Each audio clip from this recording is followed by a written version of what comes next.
Bonjour à toutes et à tous, ravi de vous retrouver sur Débriefing pour un nouveau numéro de 10 ans d'écart en compagnie de Tom. Comment ça va Tom? Eh ben écoute, ça va en confinement comme tout le monde et toi ça se passe bien?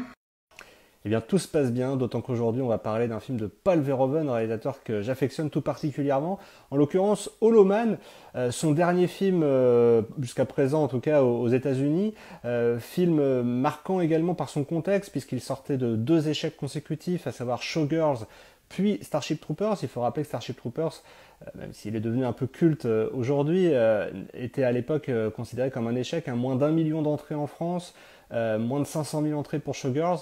C'était bien peu comparé au summum de la carrière de Verhoeven au début des années 90, et notamment en France, puisqu'on rappelle quand même que Basic Instinct avait fait plus de 4 millions d'entrées, ce qui en faisait le film le plus vu en salle en 1992.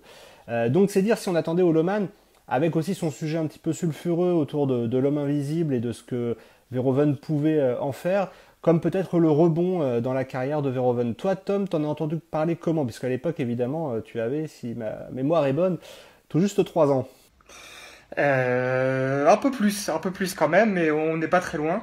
Non, moi j'en avais entendu parler à travers différentes interviews et notamment différents sujets sur le film. C'est vrai que c'est pas le film de Verhoeven dont on parle le plus, mais c'est aussi lié à lui parce que c'est un des films qui rejette le plus, qu'il assume le moins même. Euh, Considéré par beaucoup comme son film le plus oubliable de sa carrière américaine. Et qui pourrait même expliquer la fin de sa carrière, en tout cas actuellement, à Hollywood. Je crois que toi, Aurélien, tu l'as découvert dès septembre 2000 en salle de cinéma. Tu peux un peu nous parler de déjà la façon dont tu l'as découvert et le contexte de sa sortie à ce moment-là? Bah, moi, écoute, j'ai découvert, effectivement, j'étais au lycée à l'époque et je me souviens très bien de cette séance, ce qui est devenu d'ailleurs l'Omnia de Rouen, s'il nous regarde. C'était à l'époque un Gaumont et c'est vrai que il y avait à la fois un vrai plaisir dans toute la première partie du film et puis après une sorte de déception, ou en tout cas on avait l'impression que c'était presque un film de série B par moment, avec des moments qui étaient eux vraiment magistraux. Et c'est marrant par rapport à ce que tu disais juste avant, il n'y avait pas du tout cette perception-là dans les années 90-2000.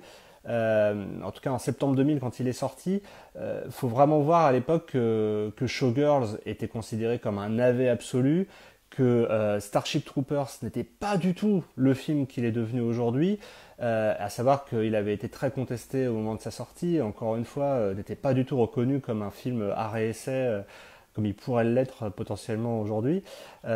Donc il y avait ce truc un peu finalement de très de film fait par un très bon artisan du film de genre, avec une vraie maestria visuelle. On n'avait jamais vu un corps humain comme ça se décomposer de façon à devenir complètement invisible. On voyait des choses encore inédites en CGI à l'époque. Et c'est ça que je retiens sur toute cette séance. C'est à la fois beaucoup de sang, faut le rappeler, c'est un film assez sanguinolent, et aussi des effets visuels qui étaient le prolongement de certains effets qu'on avait déjà vus depuis Terminator 2, mais qui étaient là poussés à une sorte de paroxysme. Et donc il y avait quand même cette dimension un peu innovante, on va dire, qu'on attendait par rapport à ce film. Toi, quand tu l'as vu, dans quelles conditions là? Moi, je l'ai vu en DVD. J'avais un DVD qui traînait chez moi du film. Alors, j'en ai profité en cette période de confinement de rattraper tout mon retard de film. Mais ce qui est intéressant, c'est que, voilà, finalement, 10 ans après, 20 ans après, moi, j'ai une perception bien différente du film. Et je retrouve Verhoeven, le Verhoeven de Basic Instinct, le Verhoeven de Showgirls, finalement, que dans son attrait pour une sexualisation un petit peu perverse des corps qui est très présente dans le film. Et j'ai tendance à y voir plus un film de faiseur que de vrai cinéaste. Même si pour autant on est face à un thriller particulièrement efficace, particulièrement rythmé, et notamment avec cette dernière demi-heure qui pour ma part m'a beaucoup fait penser à Alien, notamment dans l'idée du huis clos.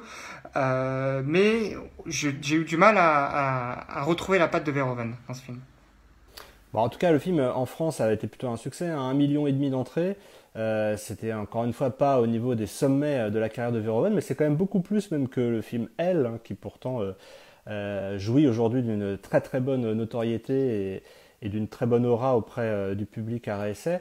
Euh, Là, il avait quand même retrouvé le public. On pensait vraiment à l'époque, franchement, hein, rien n'indiquait non plus que ça allait être la fin de sa période américaine. On aurait pu penser qu'il allait rebondir, refaire d'autres films de l'acabit de ceux qu'il avait fait précédemment. Et puis l'industrie hollywoodienne aussi a changé par la suite.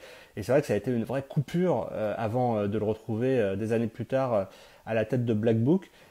Évidemment, toi, avec la perception que tu as de la carrière de Verhoeven, avec comme ça cette ellipse qui fait suite à Hollow Man, où on le retrouve dans Black Book, puis après dans Elle, j'imagine que ça prend aussi, de ce point de vue-là, une dimension différente, cet Hollow Man.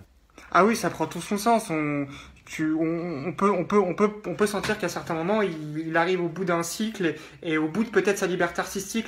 Là, on est peut-être face à un film probablement le film où il rentre le plus dans le moule hollywoodien depuis le début de sa carrière hollywoodienne. Donc, de là à dire qu'on pouvait présager d'une fin, je ne sais pas, mais en tout cas, elle paraît beaucoup plus claire maintenant quand on regarde Hollow Man.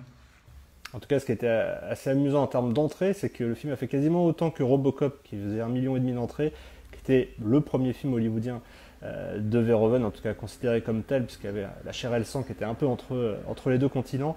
Mais voilà, ça avait bouclé la boucle, cet Hollow Man, si j'ose dire. Et bien cette année, hein, il y a Invisible Man qui est sorti, bien qu'il traite du même sujet, le traite sous un angle complètement différent. Donc c'était intéressant avec toi de revenir sur cet Hollow Man. Un mot pour terminer peut-être? Et bah, découvrez-le, et puis vous ferez votre propre avis, et puis vous le mettrez en commentaire. Comme ça, on pourra tous partager nos avis sur le film. Et voilà, c'est lancé. Dites-nous ce que vous aviez pensé à l'époque ou vos souvenirs de projection de cet Hollow Man de Paul Verhoeven. Merci Tom, Merci Aurélien. et à très vite sur Débrief Film. À bientôt.